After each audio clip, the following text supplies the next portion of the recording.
Boa tarde, pessoal. Então, vamos aqui retomando o nosso conteúdo virtual, né, nessa pandemia aí. Espero que tenham gostado da nossa primeira aula virtual. Vamos agora para a segunda. Beleza? Então, vamos lá. Sem mais delongas, começamos. Na última aula, pessoal, nós terminamos de falar sobre contestação, reconvenção, falamos sobre julgamento do processo, né? E terminamos a parte daquele conteúdo de reposição que nós falamos na primeira aula, correto? Então, a partir de hoje, a gente começa nessa aula aqui a tratar já do conteúdo que, pela nova ementa, ele é realmente parte do nosso semestre, tá certo? E nós vamos começar, pessoal, tratando aqui das tutelas provisórias, tá? Tutelas provisórias que no antigo CPC constituíam um livro próprio do processo do CPC, né, do processo civil, que era do processo cautelar, tá certo? Hoje em dia o novo CPC não trabalha mais com essa ideia de processo cautelar. Aquele conceito que a gente estudava no CPC de 73 foi substituído exatamente pelo conceito das tutelas provisórias, tá certo? E essas tutelas provisórias, são essas tutelas provisórias que nós vamos começar a trabalhar aqui com vocês a partir de agora, ok? Bom, então vamos lá, peguem aí o CPC, que nós vamos estar acompanhando aí por alguns artigos, e vamos lá dar início aqui ao nosso tema. Beleza? Bom, pessoal, antes de a gente entrar propriamente nas tutelas provisórias, a gente precisa sempre relembrar qual que é o papel da jurisdição dentro do nosso sistema jurídico, né? E nós sabemos que o papel da jurisdição, ele é o de tutelar direitos materiais, correto? Então, nós vamos pegar aquilo que o ordenamento prevê como direito material, e quando esses direitos materiais eles entrarem em choque uns com os outros, né? O direito de um indivíduo entrar em choque com o suposto direito de um outro indivíduo, nós vamos ter aí aquele conceito de litígio, né? O lide, lá nas palavras de Carnelucci, né? E normalmente, se não for solucionado através da autocomposição, nós vamos chegar aí à jurisdição para solucionar este conflito de interesses, não é isso? Beleza. Só que, pessoal, essa jurisdição ela se exerce dentro do processo, não é isso? O processo ele é um instrumento que a jurisdição dispõe para promover a tutela desses direitos materiais, estabelecendo aí novamente a paz social, resolvendo esses conflitos, não é isso? Bom, e a jurisdição, né, na utilização do processo como instrumento de pacificação social e resolução dos conflitos, ela possui diversas técnicas que ela pode utilizar, não é isso? Para obter esse resultado. Correto? E essas técnicas, elas existem exatamente para que essa jurisdição que vai ser prestada, ela seja prestada da forma mais adequada possível ao conflito que foi colocado ali para decisão através da jurisdição, certo? Então, a gente fala assim que, sendo o processo um meio ou uma ferramenta, existe uma ferramenta apropriada para cada tipo de serviço. Correto? Acho que isso é uma frase que todo mundo concorda. Né? Um parafuso de chave fenda abre com a chave fenda, um de chave Phillips abre com a chave Phillips. As técnicas jurisdicionais, elas seguem mais ou menos essa mesma regra. Cada tipo de problema que vai ser levado ao conhecimento da jurisdição, ele tem uma forma mais adequada de ser solucionado. E essas técnicas que o ordenamento confere ao juiz, confere à jurisdição, elas dependem exatamente do tipo de litígio que foi colocado para apreciação do juiz. A depender do tipo de litígio, nós vamos ter que um tipo de técnica é mais adequado ou outro e vice-versa, não é isso? Nós não temos um tipo de processo que é adequado para solucionar todos os tipos de litígios que nós podemos chegar a encontrar aí no Poder Judiciário, certo? Bom, dentro dessas técnicas, pessoal, nós temos que a doutrina, ela classifica essas tutelas, né? A gente fala técnicas, mas a gente vai entender técnicas e tipos de tutela, né? Mesma coisa. A doutrina, ela classifica essas tutelas, numa divisão básica, né, para ser bem simplória, em tutelas principais, correto?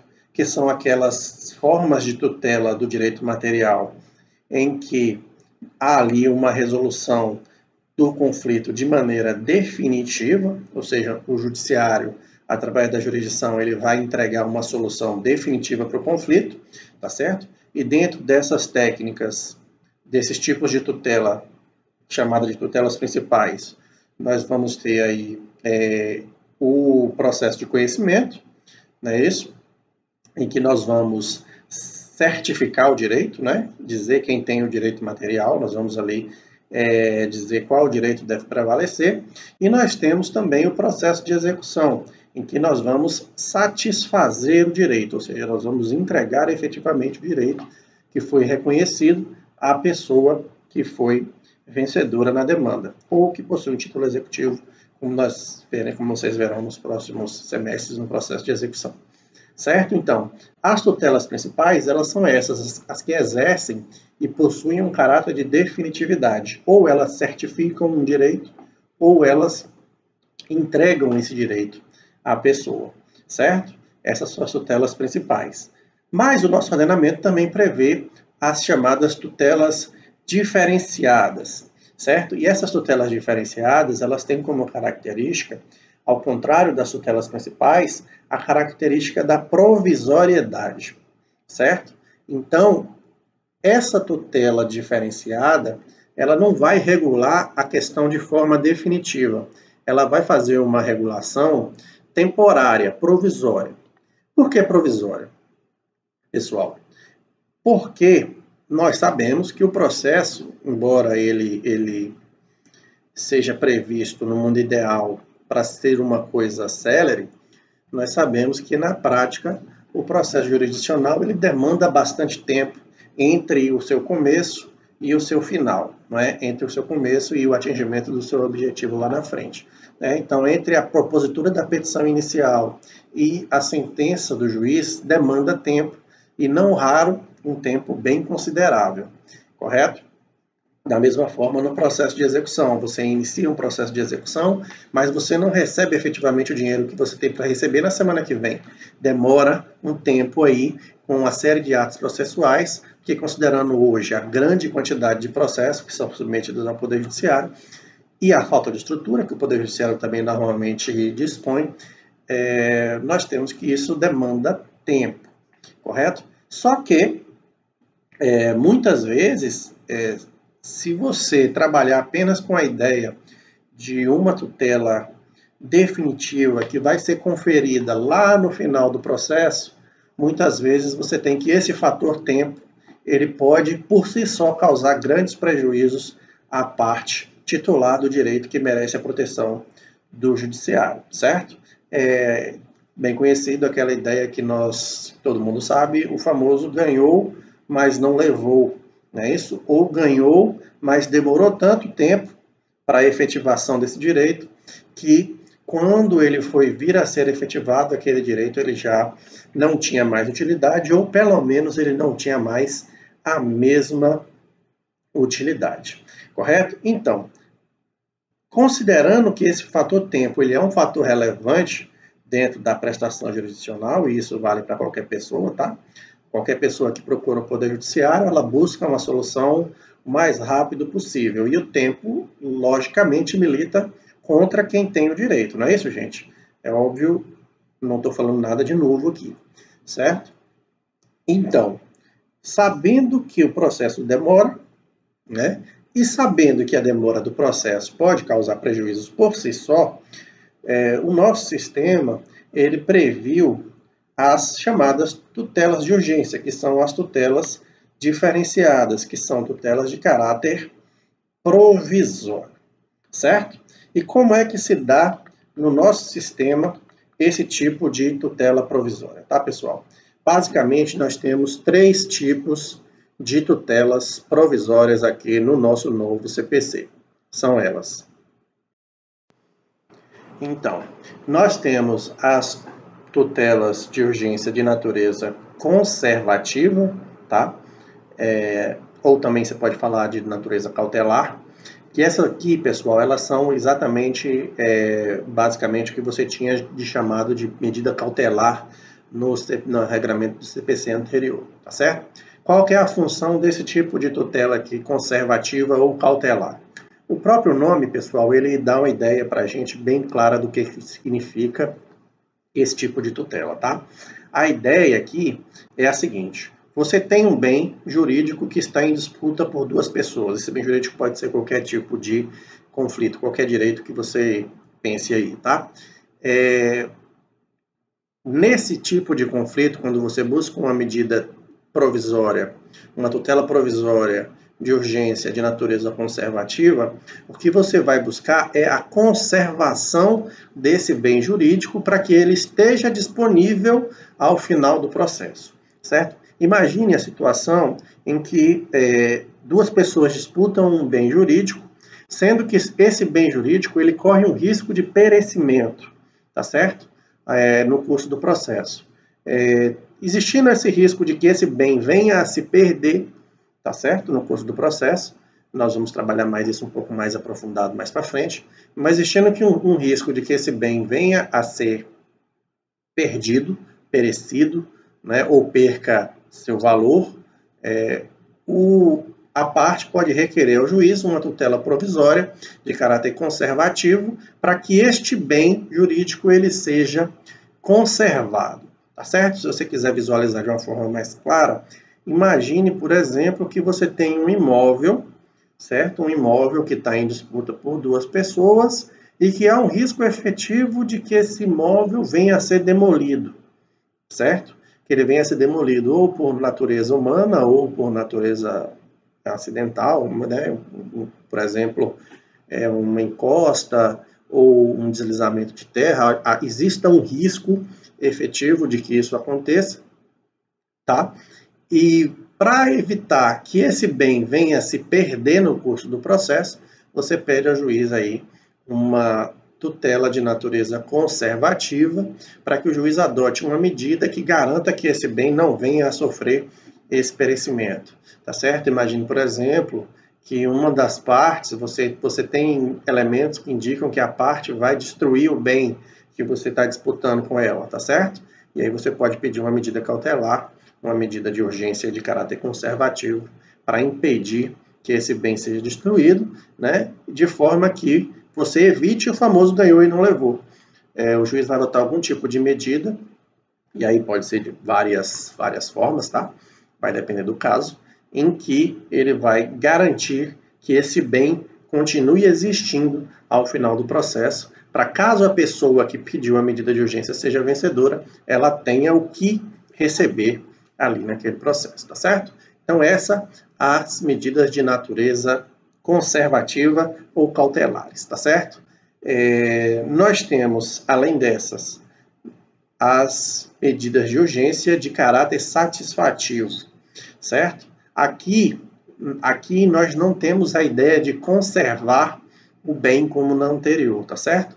Aqui nós vamos antecipar efetivamente os resultados do processo, tá certo? Os resultados do direito material que você está buscando em juízo, tá? Isso aqui se assemelha ao que a gente chamava no CPC anterior de tutela antecipada, antecipação de tutela, que estava previsto lá no artigo 273 do CPC de 73, certo? Aqui você tem um pedido principal que é formulado no processo e a medida de caráter provisório, né, a tutela de urgência aqui de caráter satisfativo, ela vai antecipar a entrega desse direito para a parte, tá certo? Ao invés de você esperar lá no final do processo para você poder gozar esse direito que você pede aqui na petição inicial, já o juiz em tutela de urgência já concede para você essa antecipação de tutela, que ela tem caráter satisfativo, exatamente porque ela já satisfaz o direito, ainda que de forma provisória, né?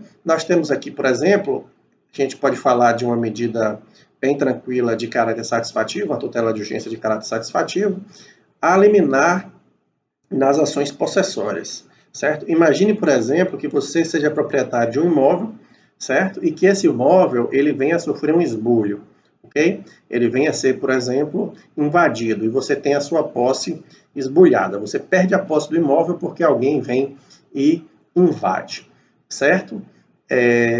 O pedido na sua ação de reintegração de posse é de que você seja, evidentemente, reintegrado na posse deste imóvel. Esse é o pedido principal, certo? Mas seria razoável que você tivesse que esperar o final do processo, lá com todos os recursos e etc., entrar na fase de execução para que você tivesse a sua posse restaurada? Bom, aqui nós temos que o ordenamento prevê a possibilidade da concessão de uma medida, uma tutela de urgência, de caráter satisfativo, né? E ao invés de você precisar esperar lá no final do processo, você pode fazer esse pedido de que seja reintegrado na posse de maneira imediata, tá certo? E aqui existem inúmeras possibilidades. Você pode pensar, por exemplo, aí uma matéria que é comum para vocês, o FIES. Imagine que a Caixa ou a faculdade, ela exclua vocês do semestre por conta de um erro no cadastramento do FIES, um erro que pode ser da própria instituição bancária ou da instituição de ensino, certo? E aí você formula um pedido para garantir sua matrícula e os repasses do FIES aí regulares durante o curso, certo? É razoável que você tenha que esperar o final do processo para que você possa ser reintegrado no semestre, no curso? Bom, aqui nós temos também a possibilidade da concessão de uma tutela de urgência provisória de caráter satisfativo. Não é isso? E o juiz ele pode antecipar os efeitos do pedido lá no final, né? Antecipar os efeitos da tutela que você pediu, a tutela principal, para aqui, logo no início do processo, correto? Então, aqui nós não buscamos conservar um bem para que ele esteja disponível no futuro, como foi no anterior. Aqui nós buscamos efetivamente uma antecipação do gozo do direito que você está buscando. Você vai gozar desse direito de uma forma antecipada, caso, evidentemente, seu pedido de tutela de urgência ele seja acolhido pelo juiz. Beleza? E o terceiro tipo de tutela diferenciada que nós temos é a chamada tutela de evidência, tá certo? Essa aqui é uma novidade, não tinha previsão da tutela de evidência no CPC anterior, né? E o próprio nome também ele traz para a gente aqui uma coisa bem clara. A tutela de evidência ela trabalha com a ideia de você conceder de plano um direito, quando esse direito ele estiver tão claro dentro do processo, quando for tão claro que houve uma lesão, que fica evidente para o juiz na primeira olhada, no primeiro olhar que você tem o direito daquilo ali.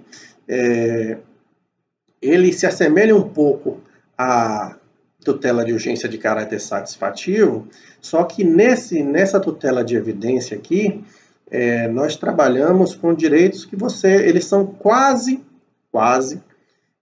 inquestionáveis, certo? Porque quando nós formos ver os requisitos de concessão das tutelas, das medidas de urgência, nós vamos ver que a probabilidade do direito é um dos principais requisitos, tá certo? E vai ser para todas. Mas aqui na tutela de evidência, é praticamente indubitável a presença do direito. Nós temos uma situação de tão manifesta injustiça naquele caso que foi apresentado, que o juiz ele já concede, ainda que não exista o perigo da demora, ele já concede de plano a tutela pretendida pelo autor. Beleza? Então, basicamente, são esses três tipos de tutela de urgência que nós vamos trabalhar, cada uma com suas características básicas, né? Provavelmente nessa aula e na próxima nós fechamos este tema. Beleza? Eu ainda essa semana vou estar passando para vocês algumas atividades, tá? Pessoal, estava de férias, não da faculdade, mas aqui da Justiça, por isso que eu acabei ficando um pouco ausente, mas vamos recuperar esse prejuízo aí agora, tá? Beleza, então vamos lá. Uma outra alteração que o CPC trouxe para a gente aqui também, tá, pessoal? Eu já até comentei no começo da aula que essas tutelas de urgência, essas tutelas diferenciadas hoje, elas não constituem mais um livro autônomo do processo civil, tá? Do CPC. Antigamente, no CPC 73 você tinha um processo cautelar autônomo, que existia independente de um outro processo de conhecimento ou de um processo de execução. Isso não acontece mais, tá?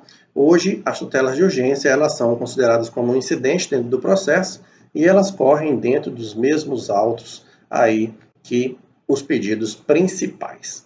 Beleza? Então, vamos lá. Feita essa primeira introdução sobre o que nós vamos estudar, vamos começar a estudar aqui, basicamente, de forma mais aprofundada, as tutelas de urgência. Então, pessoal,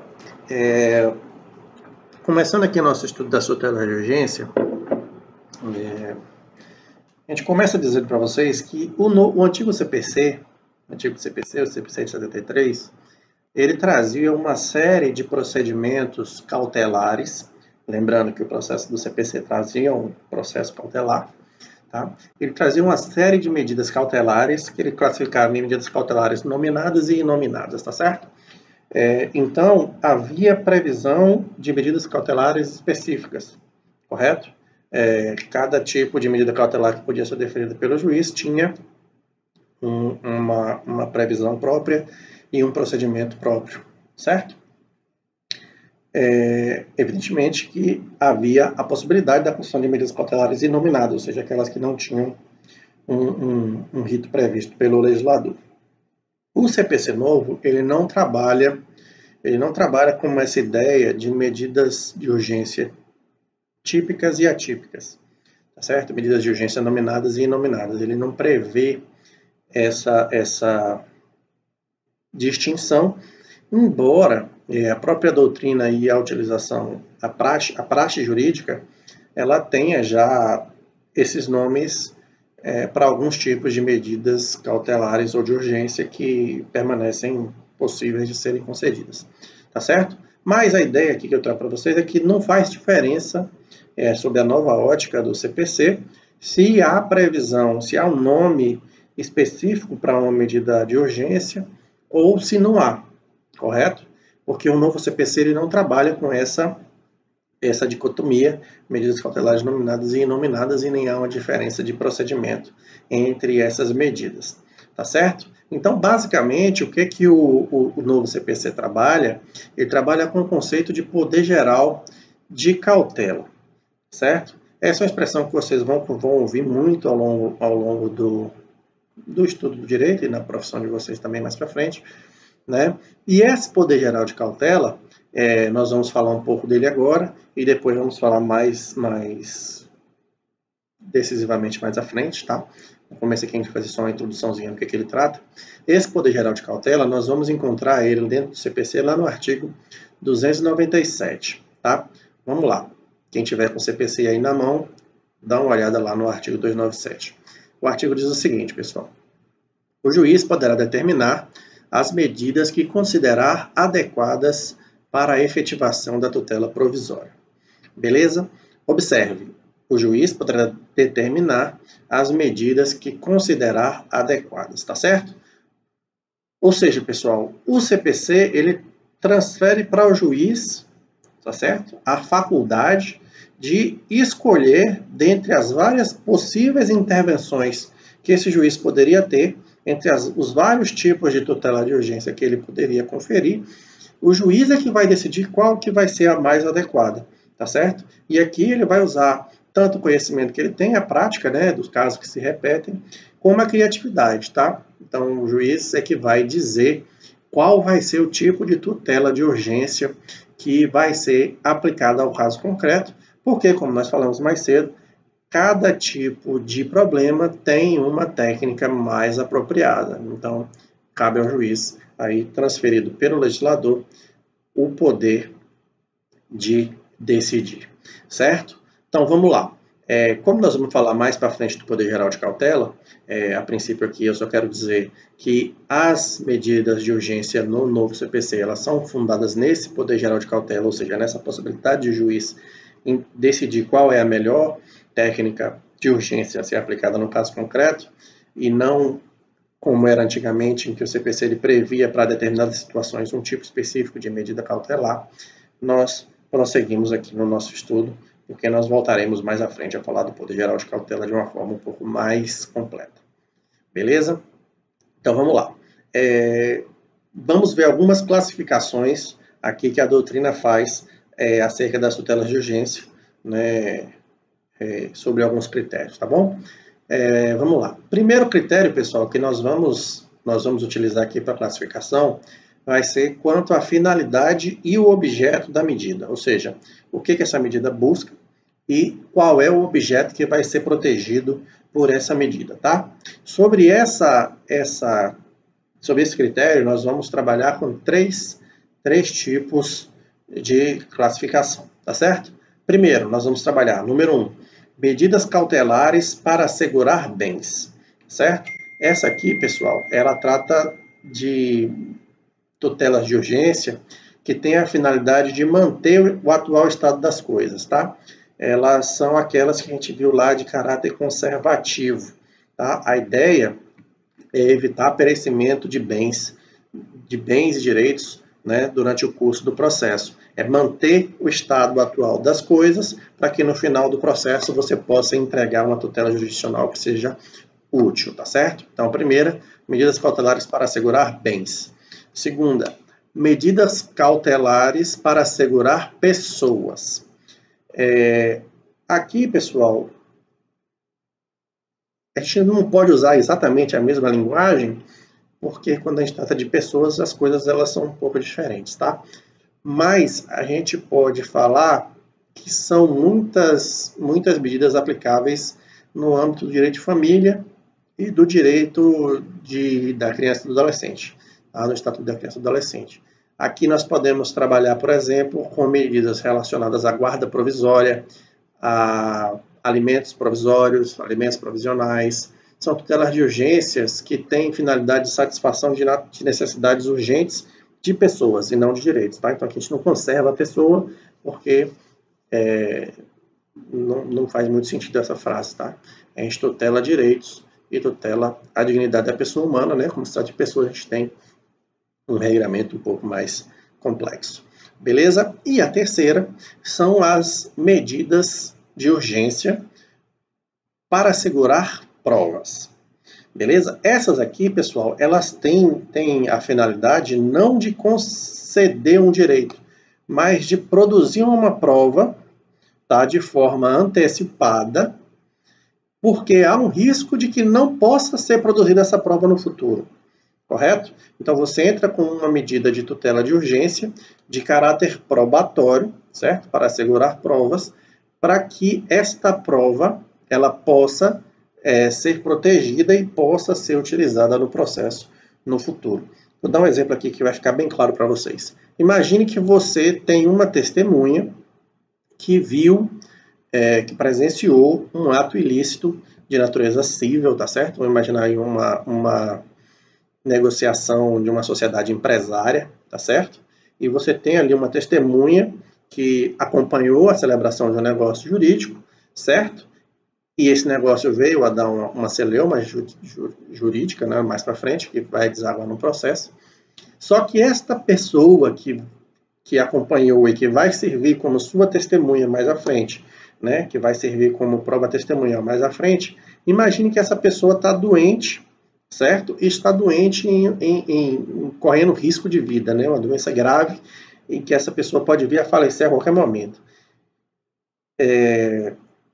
A fase de instrução do processo, ela vai ocorrer lá na frente, pode demorar 1 ano, 6 meses, 1 ano, 2 anos para que chegue a produção dessa prova, certo? Pode ser que essa pessoa não esteja nem viva, mas quando chegar lá na frente, você perde o direito de produzir essa prova. É isso, morto não testemunha, né, gente?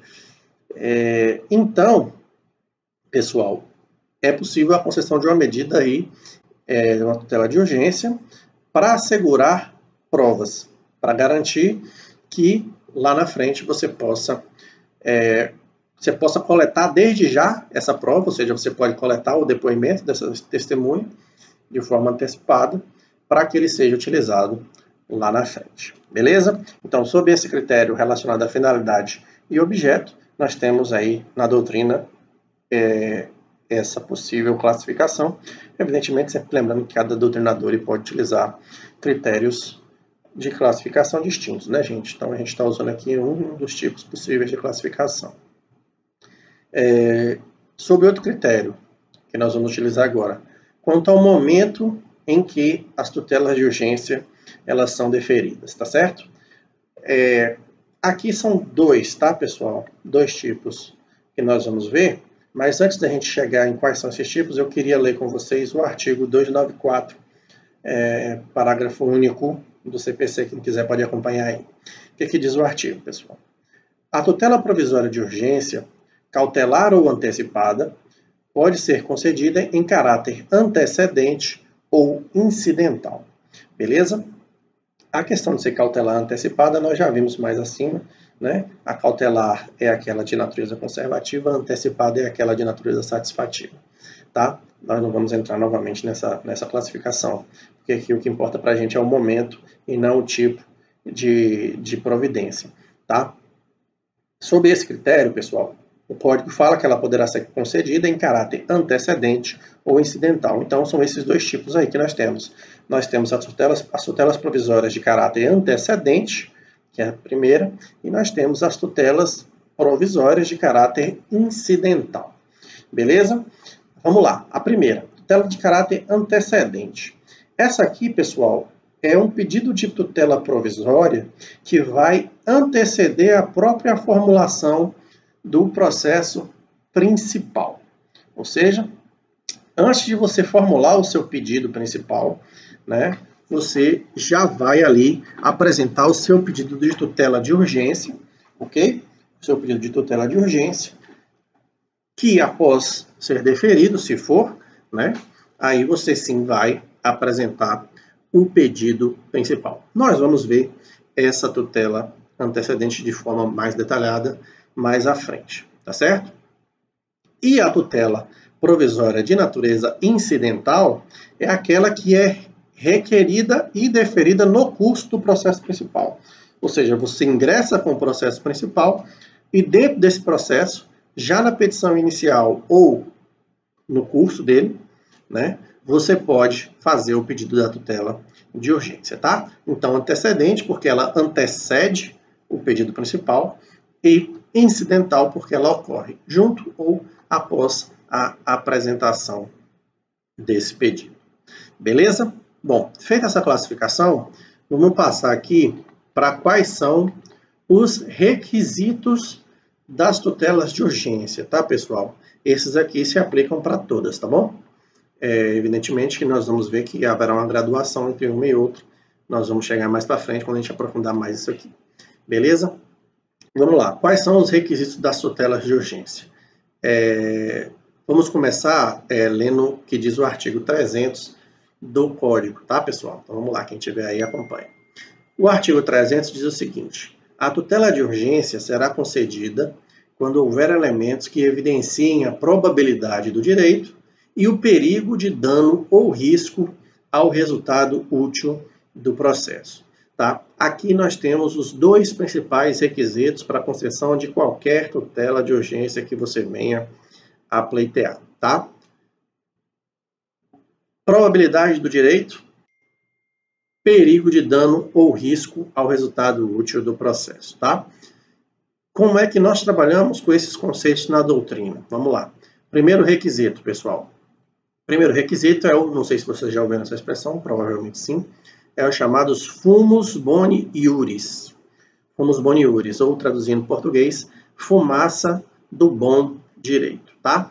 A fumaça do bom direito, se a gente for buscar no código, ela vai estar traduzida lá pela expressão probabilidade do direito. E ela consiste, pessoal, basicamente na verossimilhança das alegações do autor, certo?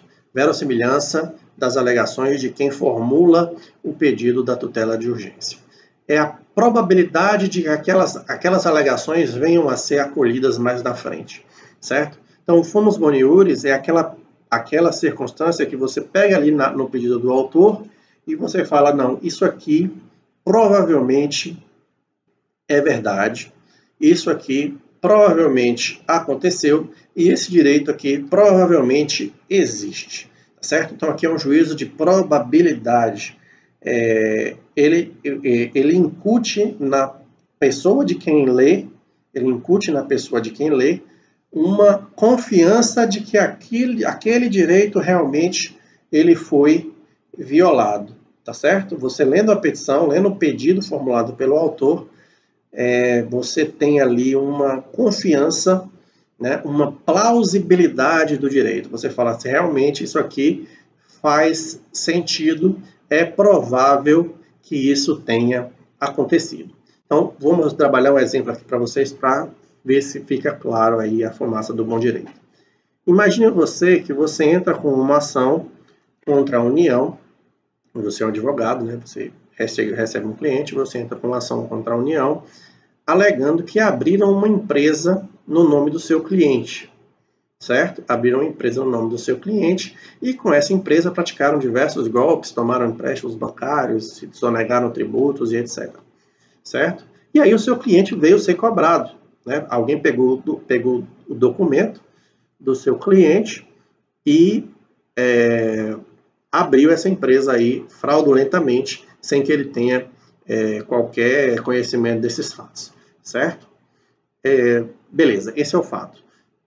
A princípio, a gente não tem como dizer se essa empresa foi aberta de forma fraudulenta ou se ela foi aberta realmente pelo seu cliente, correto? Beleza. Mas algumas circunstâncias, elas podem aumentar a verossimilhança das suas alegações. Imagine, por exemplo, que essa empresa tenha sido aberta lá em Porto Alegre, no Rio Grande do Sul, e que o seu cliente seja um lavrador que mora aqui na zona rural de Carinhanha, certo? Que nunca saiu do estado da Bahia. Ele mora na roça, né? Mora na roça, é muito humilde, recebe Bolsa Família e tem essa empresa aberta lá em Porto Alegre, uma empresa, vamos imaginar aí, de comércio de barco, de barco, lancha, etc. Qual é a probabilidade desse cidadão lavrador da roça aqui de Carinhanha ter uma empresa que comercializa lanchas em Porto Alegre? Beleza? Qual é a probabilidade disso acontecer?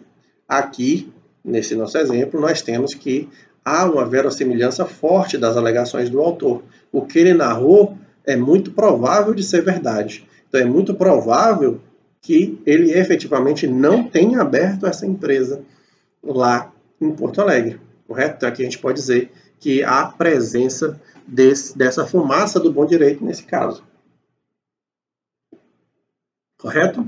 Espero que tenha ficado bastante claro. Segundo requisito principal, esses dois aqui são os principais, tá, pessoal? Periculum in mora. Já devem ter ouvido também essa expressão, que em português nada mais é do que perigo da demora. E o que isso aqui, o que esse requisito traz para a gente, pessoal? Perigo da demora é o risco efetivo de dano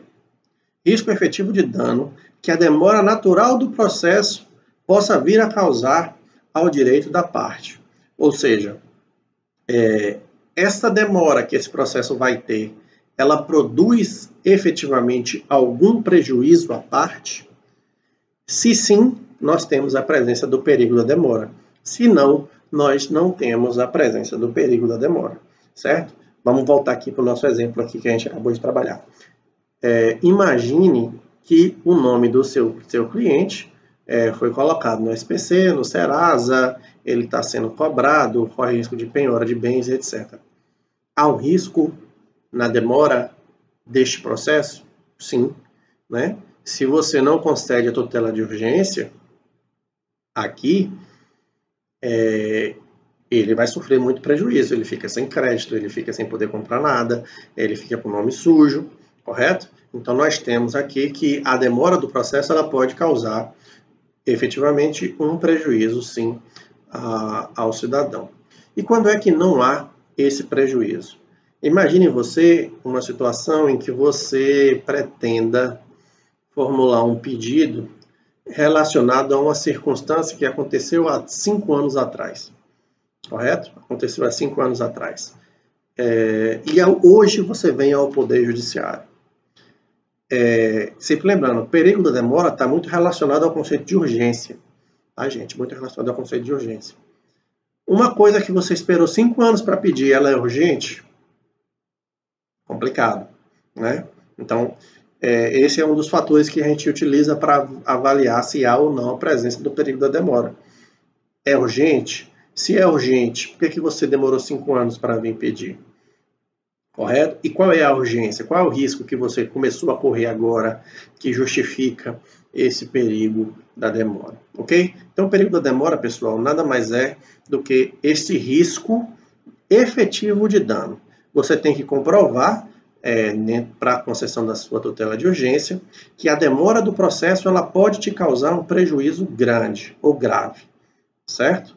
E que, por isso, você não deve ser forçado a sofrer esse dano pela demora natural do processo e por isso você está pedindo a tutela de urgência. Beleza?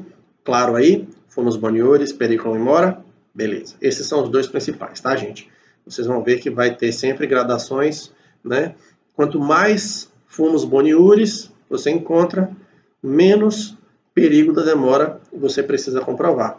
Quanto menos fumos boniures você tem, mais perigo da demora você precisa provar. Certo? Se você for olhar ali, a tutela de evidência, ela praticamente não exige a comprovação do perigo da demora. Porque você tem ali um fumus boniores tão forte, que praticamente você dispensa, você trabalha com um periculum in mora muito reduzido. Né? Já nas demais, quanto mais grave é a medida, mais você precisa comprovar aí o fumus boniores. Beleza? Então vamos partir para o próximo requisito. Próximo requisito, ele está no artigo 300, parágrafo 3º, e ele é a reversibilidade. Beleza? Vamos ver o que diz o parágrafo 3º do artigo 300 do CPC. Diz o seguinte: a tutela de urgência de natureza antecipada não será concedida quando houver perigo de irreversibilidade dos efeitos da decisão. O que o código diz aqui, pessoal? A gente deve conceder tutelas de urgência que sejam possíveis de serem revertidas, correto? Caso o beneficiário da tutela de urgência não seja o vencedor do processo ao final, correto? Não necessariamente quem tem direito à tutela de urgência vai ganhar o processo. Nós trabalhamos aqui com o juízo de probabilidade, de verossimilhança. A história parece verdadeira, mas parecer verdadeira não significa necessariamente que é verdadeira. E o réu, mais à frente, na contestação na instrução, ele vai poder impugnar esses fatos e apresentar uma história completamente diferente. Não é isso? Nós sabemos que aqui nós temos versões e cada um conta a versão que lhe convém. Não é isso, pessoal? Então é o seguinte, o código recomenda que ela não deva ser concedida quando houver perigo de irreversibilidade. Então, a concessão da medida de urgência, pessoal, em regra, ela está condicionada à possibilidade de você reverter. Tá? Caso essa tutela de urgência ela seja revogada, você possa retornar as coisas ao estado anterior. Tá certo? É bem fácil de você entender isso aqui.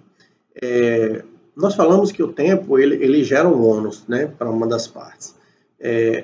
Essas decisões de tutela de urgência, elas não são tomadas em sede de cognição exauriente, ou seja, elas não são tomadas após o juiz conhecer todos os aspectos e provas e alegações possíveis, correto? Elas são tomadas em caráter sumário, ou seja, elas são tomadas antes do exercício completo do contraditório e da produção das provas, e etc, etc.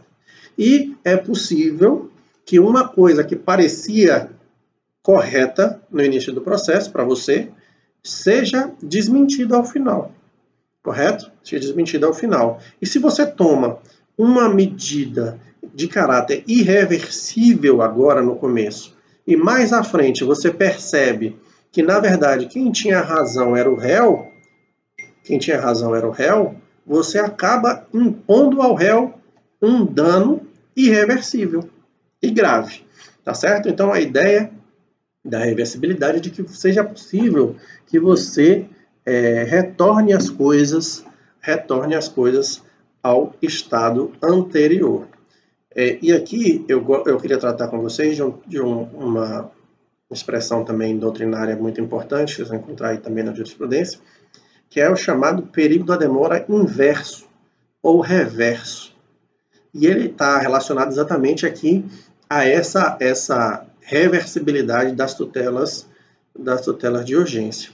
Porque se eu concedo uma medida de urgência em favor do autor, necessariamente eu vou estar importando em sacrifício de algum direito que o réu está exercendo. Correto? Pode pensar aí de qualquer forma que você olhar, qualquer concessão de tutela de urgência vai importar no sacrifício de algum direito do réu. Ok? Ou seja, nós estamos transferindo o risco do dano em face da demora do processo, que era do autor, nós transferimos para o réu. E se nós fazemos isso com uma medida de caráter irreversível, nós estamos transferindo definitivamente para o réu um ônus, com fundamento em um juízo de cognição sumária, que pode vir a ser revogado mais à frente. E se ele vier a ser revogado e essa medida for irreversível, nós não vamos ter como retornar. E o prejuízo também vai ser definitivo. Tá certo? Então, quando a gente fala em perigo da demora inverso, nós estamos falando que nós não podemos impor ao réu um perecimento definitivo do seu direito para proteger um possível perecimento do direito do autor. Correto? Então, a gente trabalha sempre com a possibilidade aqui de concessão de medidas que possam vir a ser revertidas, tá? Mas observe que eu falei que isso é uma regra, tá? E sendo uma regra, no nosso sistema jurídico ela vai ter exceções, certo? Nem sempre é possível você conceder tutelas de urgência que sejam reversíveis. Na prática, algumas circunstâncias elas vão se mostrar para as partes e para o juiz em que não vai ser possível você trabalhar com a reversibilidade da medida sob pena de causar um prejuízo muito grave ao autor, certo? Então, quando houver um caso de extrema relevância, de extrema urgência, ou seja, quando o período da demora ele for muito claro e se tratar de um caso de alta relevância, aí sim o juiz ele vai poder conceder uma tutela provisória de caráter irreversível, tá? De caráter reversível. Agora, evidentemente, para esses casos, nós vamos trabalhar aí com um fumus boniuris mais reforçado, tá? No risco, a gente vai tentar diminuir a margem de risco para poder conceder essas medidas. A gente pode falar aqui, por exemplo, dos alimentos provisionais. Imagine aí que você tem ali uma ação de investigação de paternidade, correto? Você tem uma ação de investigação de paternidade e a mãe, no caso, representando a criança, né, um recém-nascido, por exemplo, a mãe ingressa com a ação de investigação de paternidade e pede uma tutela de urgência, que são a concessão dos alimentos provisionais. Ou seja, para que o pai, o suposto pai, seja obrigado a pagar os alimentos ainda antes da decisão sobre a paternidade ou não. Aqui, pessoal, essa medida ela é irreversível porque os alimentos são em favor do recém-nascido, né? E o recém-nascido não tem patrimônio para poder devolver esse pagamento. Além disso, há um consenso doutrinário jurisprudencial de que os alimentos, as verbas alimentares, elas são irrepetíveis, ou seja, aquilo que você paga a título de alimentos, você não recebe de volta. Então, nós temos aqui uma medida de caráter irreversível. Só que nós temos um caso de alta relevância, que é o sustento do menor. Agora, evidentemente, aqui nós vamos trabalhar com uma verossimilhança mais forte. Imaginem vocês, por exemplo, que esse filho foi concebido na constância do casamento ou de uma relação estável, duradoura, né, e que veio a se desfazer após a gravidez. E a gente tem um forte indício, embora seja possível que tenha havido aí uma traição, tem um forte indício de que aquele cidadão seja realmente o pai da criança. Bom, com essa observação a gente termina a irreversibilidade. Próximo requisito, pessoal, que eu quero trabalhar com vocês, embora esse não seja efetivamente um requisito para você pedir a tutela provisória, mas ele é um requisito para o deferimento, tá? É a fundamentação adequada pelo juiz. Aqui eu vou fazer a remissão lá ao artigo 298 do CPC. E o artigo 298 do CPC diz o seguinte: na decisão que conceder, negar, modificar ou revogar a tutela provisória, o juiz motivará seu convencimento de modo claro e preciso. Pessoal, aqui é o seguinte, né? Toda decisão judicial tem que ser fundamentada. Mas essas decisões que concedem as tutelas de urgência, elas devem ser ainda mais fundamentadas. Então, quando o juiz ele vai deferir uma tutela de urgência, ele deve dizer expressamente que aqueles requisitos estão presentes, porque ele entende que eles estão presentes e quais são os elementos que fazem ele entender que aqueles requisitos estão presentes. Então, eu vou dizer assim, está presente a fumaça do bom direito, fumus boniores está presente.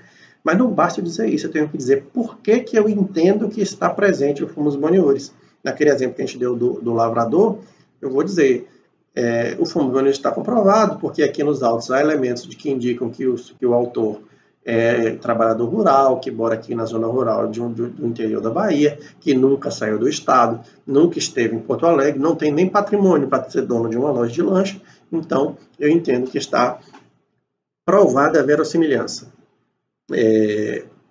Entendo também que há o período da demora, porque a manutenção do nome, das cobranças e do nome nos cadastros de proteção ao crédito vão impedir necessariamente o autor de ter acesso a crédito, compras, financiamentos, etc, etc, etc.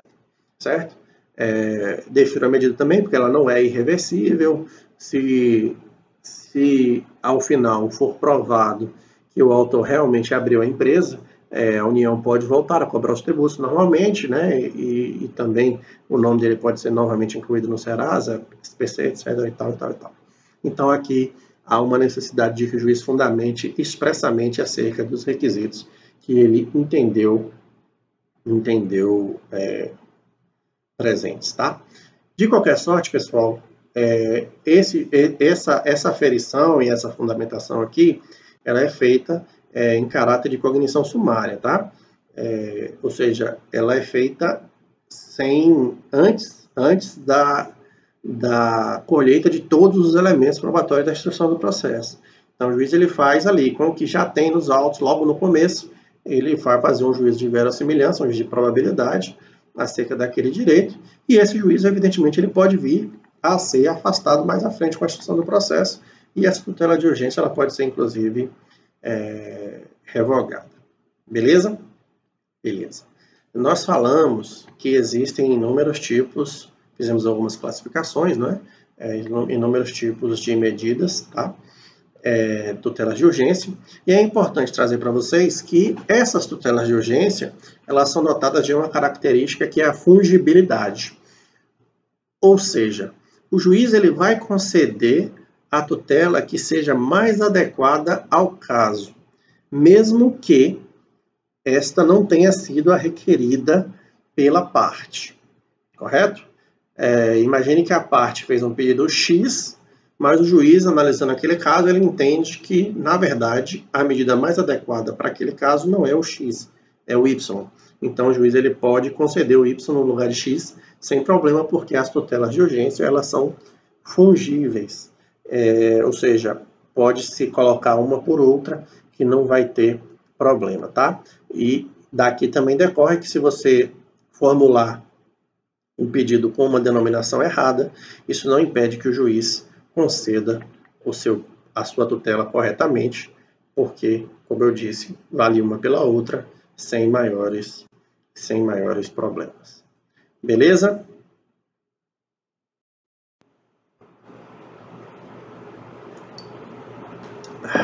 Vamos lá. Retomando aqui. Quando a gente está estudando tutela de urgência, pessoal, tem algumas expressões que a gente costuma ouvir muito, né? E eu queria trabalhar um pouquinho com vocês, tá? Primeiro, pessoal, há uma confusão quase absoluta, né, na prática jurídica entre medida liminar e tutela de urgência, certo? Então você fala assim, eu vou fazer uma ação com pedido de liminar e automaticamente você entende que essa liminar é uma tutela de urgência. Tecnicamente isso não está correto, tá certo?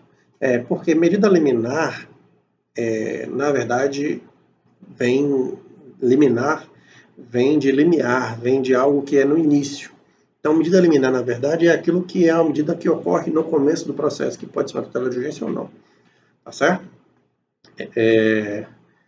Então, essa medida liminar, quando a gente fala, tecnicamente nada mais é do que uma medida que ocorre no início do processo, que pode ser uma tutela de urgência. Okay? Se a tutela de urgência ela for concedida logo no início do processo, ela é uma medida de urgência. Peraí. Se a tutela de urgência for concedida logo no início do processo, ela é uma medida de caráter liminar. Mas só para vocês saberem que existe uma diferenciação e que tecnicamente não é preciso falar isso, tá?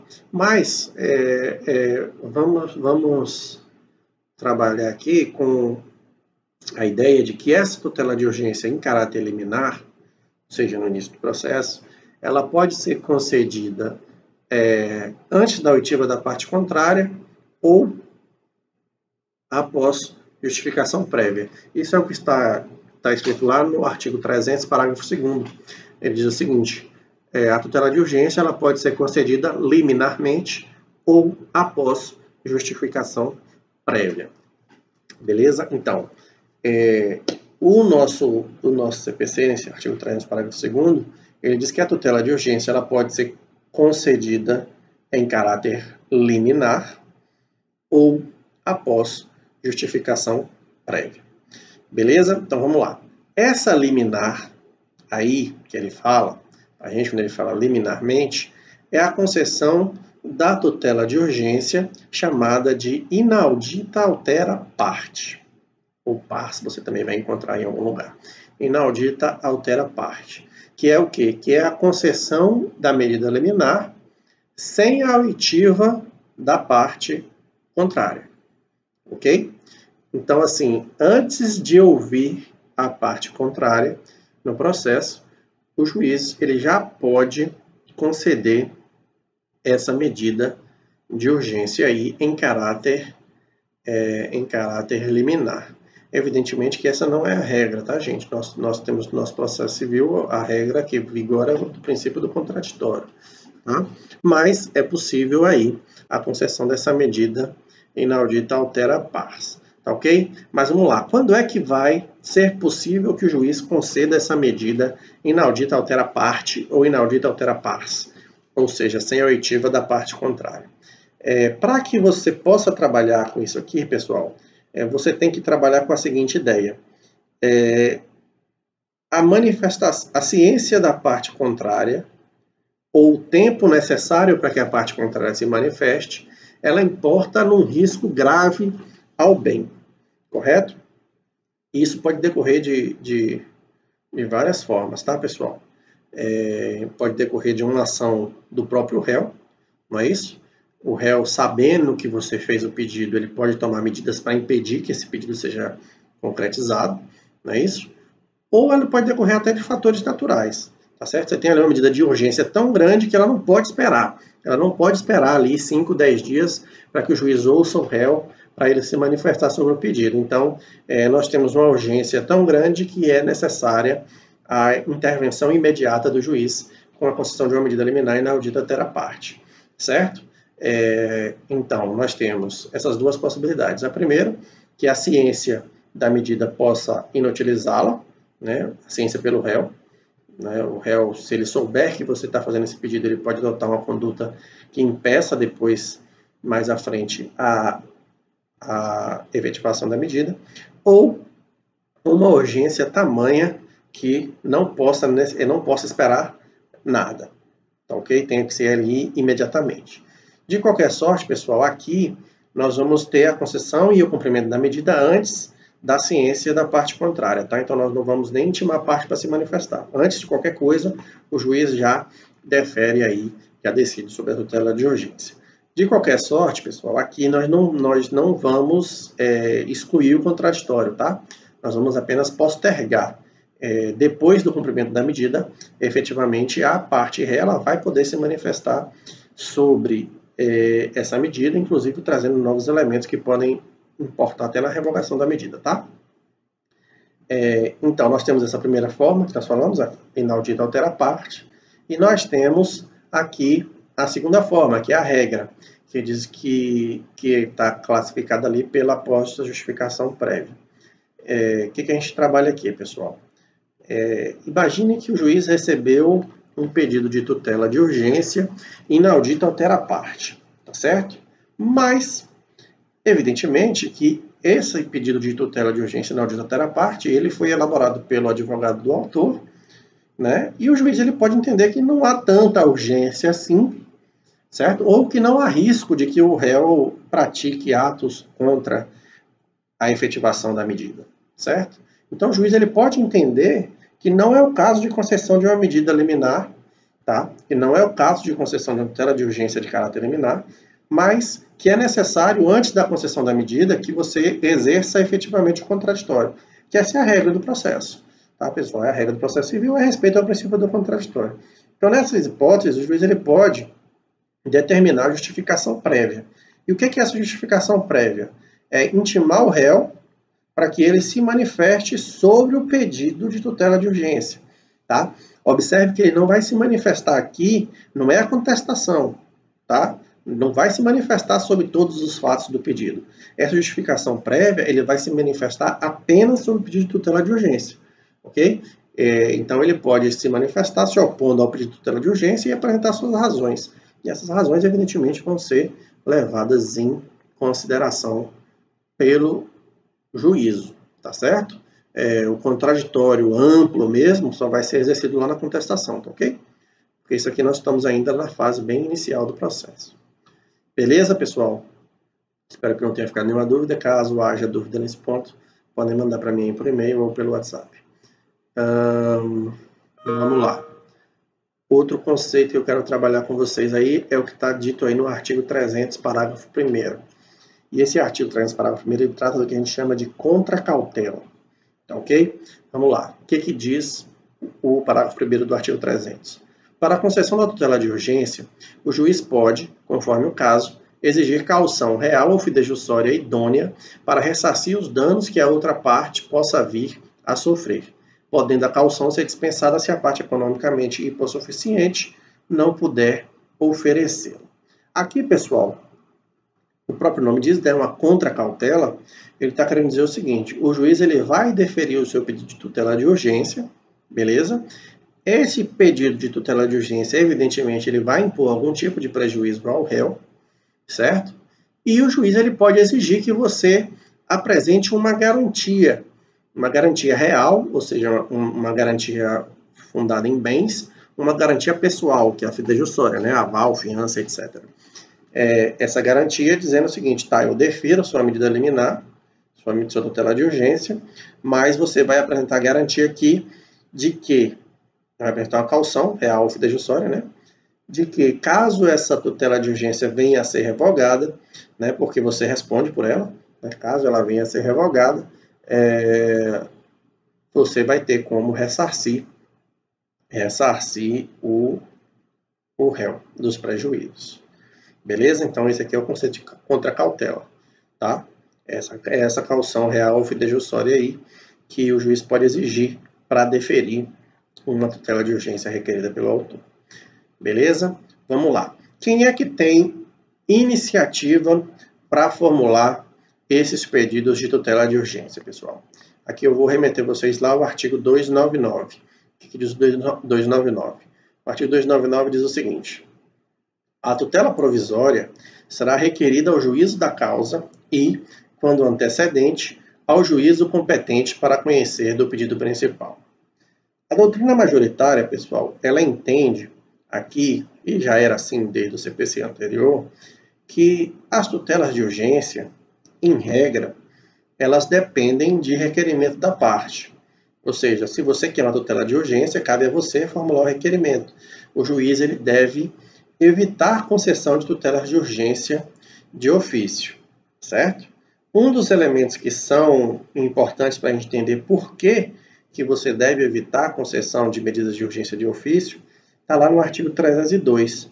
E o artigo 302, ele estabelece que se você pede uma tutela de urgência, se você é beneficiário de uma tutela de urgência e essa tutela venha a ser revogada, você é responsável pelos prejuízos que a parte contrária sofreu. Vejamos o que diz lá o 302. Independentemente da reparação por dano processual, a parte responde pelo prejuízo que a efetivação da tutela de urgência causar à parte adversa. Ok? Então, se você responde por eventual prejuízo que a tutela de urgência venha a causar à outra parte, seria um contrassenso você imaginar que o juiz pudesse conceder essas medidas de ofício, ou seja, você não pediu tutela de urgência nenhuma, o juiz determinou uma tutela de urgência, depois o juiz revogou a tutela de urgência e você vai ser responsabilizado pelo prejuízo que a parte contrária sofreu, correto? Seria um contrassenso. Então, o entendimento majoritário na doutrina é de que as tutelas de urgência, elas devem ser, em regra, deferidas apenas quando houver requerimento das partes, tá? Então, se você quer a tutela de urgência, peça. Se você não pediu, o juiz ele não deve concedê-la, salvo se, e aqui nós temos a exceção, se o juiz verificar um caso de flagrante hipossuficiência de uma das partes, tá? Então, uma das partes ela é flagrantemente hipossuficiente. Você imagina, por exemplo, a parte no juizado sem advogado, não entende nada do processo, não sabe o que é uma liminar, não sabe o que é a tutela de urgência antecedente, satisfativa, cautelar, conservativa, etc. Então, o juiz aqui poderia, diante de um caso grave de flagrante hipossuficiência, conceder aí uma medida de urgência de ofício. Beleza? Joia. Vamos lá. Prosseguindo, pessoal, eu quero trabalhar com vocês agora, um pouco mais aprofundado, aquele chamado poder geral de cautela que nós falamos lá no início da aula. O que acontece aqui? Como nós falamos mais cedo, o nosso CPC ele não trata com medidas cautelares ou tutelas de urgência típicas. Ele não previu quais são as tutelas de urgência que estão à disposição do juiz. Ele transferiu ao juiz, né, com uma forma de confiança na atividade do juiz, ele conferiu ao juiz que, com base nesse poder geral de cautela, ou seja, um poder geral, não é uma coisa que é específica, o juiz ele possa verificar qual que é a medida de urgência que é mais adequada para tutelar aquele direito, correto? Então, cabe ao juiz aqui, ele tem uma ampla discricionariedade acerca de que tipo de tutela de urgência ele vai conceder no caso concreto, certo? Agora, evidentemente, quando a gente fala em ampla discricionariedade, nós não estamos falando em arbítrio. Não é assim, o juiz ele vai conceder o que der na telha dele, o que ele quiser, que ele inventa qualquer coisa e defere. Não é arbítrio, é discricionariedade. É a confiança de que ele vai conseguir identificar, evidentemente dentro das balizas do ordenamento jurídico, tá? Identificar qual que é a medida mais adequada. E quais que são os limites que vinculam o juiz aí, os limites desse poder geral de cautela que o juiz ele possui no processo. Vamos lá. Primeiro, o juiz ele só pode conceder uma medida de urgência com base nesse poder geral de cautela quando houver necessidade. Então, a necessidade ele é o primeiro limite aí ao poder geral de cautela.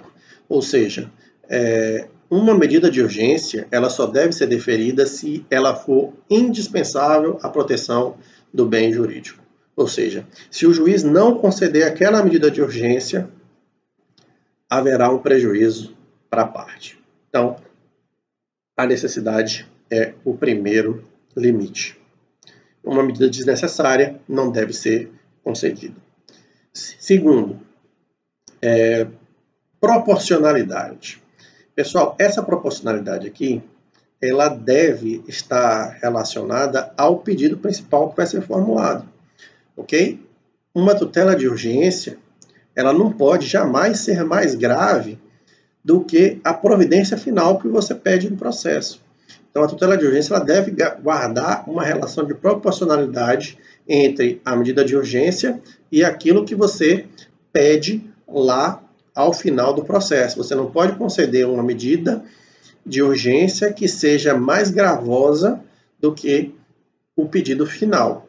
Imagine, por exemplo, que que você tem um processo em que você fez um pedido de condenação, de indenização aí, ou descumprimento de uma obrigação de fazer, no valor de R$5.000, correto? E o juiz defere uma medida de urgência fixando uma multa de R$10.000 em caso de descumprimento. Ou seja, a medida de urgência ela é mais grave do que o próprio pedido de indenização principal que você foi feito. Então, essa medida ela não tem proporcionalidade. Então, um outro limite é essa relação de proporcionalidade que deve haver aí entre o pedido principal e o pedido da tutela de urgência. Ok? Prosseguindo aqui no nosso estudo, nós vamos entrar aqui na competência, para ver quem é o juiz competente para apreciar o seu pedido de tutela de urgência. E aqui nós começamos, pessoal, remetendo novamente lá ao artigo 299. O que diz o artigo 299? A tutela provisória será requerida ao juízo da causa e, quando antecedente, ao juízo competente para conhecer do pedido principal. Competência são regras, tá, pessoal? Aqui não tem muito o que fazer, é meio decorado mesmo, mas nesse nosso aspecto aqui é bem tranquilo, porque não tem muita complexidade não, tá certo? Então vamos lá. O próprio 299, ele fala aqui de dois tipos de tutela provisória, né? A tutela antecedente e a tutela incidental, né? Então ele fala que a tutela provisória é requerida ao juízo da causa, né? E juízo da causa quando ela for incidental e quando antecedente ao juízo competente para conhecer do pedido principal. Então vamos lá. No caso de uma tutela de urgência incidental, ou seja, aquela que é formulada em um processo que já existe, tá? Já pode ser desde a petição inicial, inclusive, tá? Mas junto com ele já foi feito o pedido principal, ou esse pedido principal vai ser feito, ou esse pedido de tutela de urgência foi feito depois do pedido principal. Se a tutela de urgência ela for incidental, você vai formular o pedido diretamente ao mesmo juiz, que é o juiz do processo principal, certo? Então nada de novo aqui, muito simples. Ao mesmo juiz que você fez o pedido principal, você faz o pedido de tutela de urgência. Já se a sua tutela de urgência ela for antecedente, ou seja, você ainda não formulou o pedido principal, você vai dirigir esse pedido de tutela de urgência a quem? Ao juiz que vai ser o competente para conhecer do seu pedido principal, certo? Quando você vai fazer a tutela de urgência, você já tem que saber qual é o pedido principal que você vai fazer, né? Ou pelo menos ter uma ideia. E se você já tem essa ideia, você vai apresentar isso, o seu pedido de tutela de urgência, a este juiz. Beleza? Então, basicamente, isso nada de muito complexo, muito simples aqui. Só um detalhe que eu quero falar com vocês é quando o processo estiver no tribunal, certo? Tem ações originárias de tribunais e tem a competência recursal dos tribunais, não é isso? O processo após julgamento de primeiro grau fica sujeito a recursos, os recursos são decididos nos tribunais. Se o processo estiver no tribunal, quem é o juízo competente para apreciar o seu pedido de tutela de urgência, certo?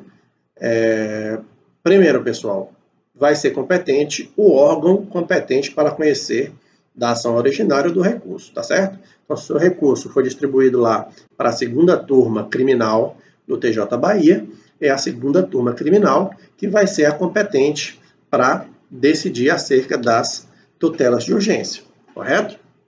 E dentro dessa segunda turma, que é formada por alguns desembargadores, normalmente 3, dentro dessa segunda turma, quem é efetivamente que vai apreciar? O relator do recurso, tá certo? Então, o relator do recurso ou da ação originária é quem vai decidir aí sobre as tutelas de urgência. Se vocês quiserem aí ter um exemplo prático, basta lembrar da Lava Jato. A Lava Jato no Supremo, ela está afetada, salvo engano, na segunda turma, né? E o relator das ações da Lava Jato no Supremo é o ministro Edson Fachin. Então, é ele que é o responsável por decidir os pedidos de tutela de urgência. Tá certo? Para a gente finalizar aqui a aula de hoje, vamos tratar aqui do procedimento do pedido de tutela de urgência incidental, que é bem mais simples, tá? E na próxima aula nós começamos a trabalhar aí com as tutelas de urgência de caráter antecedente. Beleza? Então vamos lá. Qual que é o procedimento da tutela de urgência incidental. Primeiro, ele é muito simples, tá? Você pode formular ele já junto com sua petição inicial, tá certo?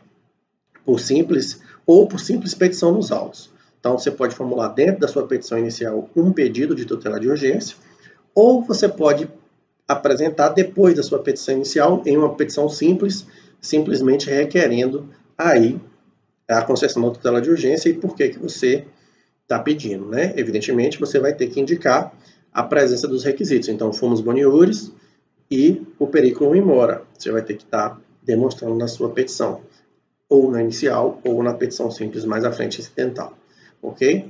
Você vai ter que apresentar e vai ter que apresentar os elementos de convicção, ou seja, quais são os elementos de prova que você tem para que o juiz acredite na sua história. Beleza? Bom, nós já falamos que a regra é que a parte contrária seja ouvida, né, sobre o pedido de tutela de urgência, aquela justificação prévia, correto? É a regra, mas nós vimos também que o juiz ele pode conceder a medida liminar inaudita altera a parte, tá? Se o juiz entender que pela oitiva antes, pela oitiva do réu em justificação prévia, o réu vai ter que se manifestar aí no máximo no prazo de 5 dias, né, uma vez que não há prazo especial, então aplica-se o prazo geral do CPC, que é de 5 dias. E se a concessão da liminar for inaudita altera a parte, ou seja, sem a oitiva da parte contrária, a oitiva ela vai se dar após o cumprimento da medida. Então, após cumprir a tutela de urgência, aí sim o juiz ele vai abrir o contraditório e vai intimar o réu para se manifestar. Beleza? De qualquer sorte, pessoal, e aqui é tão simples que não tem nem muito mais coisa para falar, de qualquer sorte, essa decisão do juiz acerca da tutela de urgência, ela vai ser uma decisão interlocutória, tá ok? E contra a decisão interlocutória do juiz, tanto que concede quanto a que rejeita a tutela de urgência, vai ser cabível aí o recurso de agravo de instrumento. Beleza? Nada mais de interessante aqui para a gente no procedimento da tutela de urgência incidental. Com isso, nós terminamos aqui, tá, pessoal, a aula de hoje. Espero que tenha sido útil para vocês. Quem quiser me dar um feedback aí, se está sendo útil, se está sendo boa, se pode melhorar, fico à disposição, tá, pessoal? Acho que essa semana ainda eu disponibilizo a outra aula que vai finalizar esse assunto das tutelas de urgência lá para sexta-feira ou mais tardar na segunda-feira da semana que vem. Então, valeu, um abraço a todos e vamos lá, fiquem em casa. Até mais.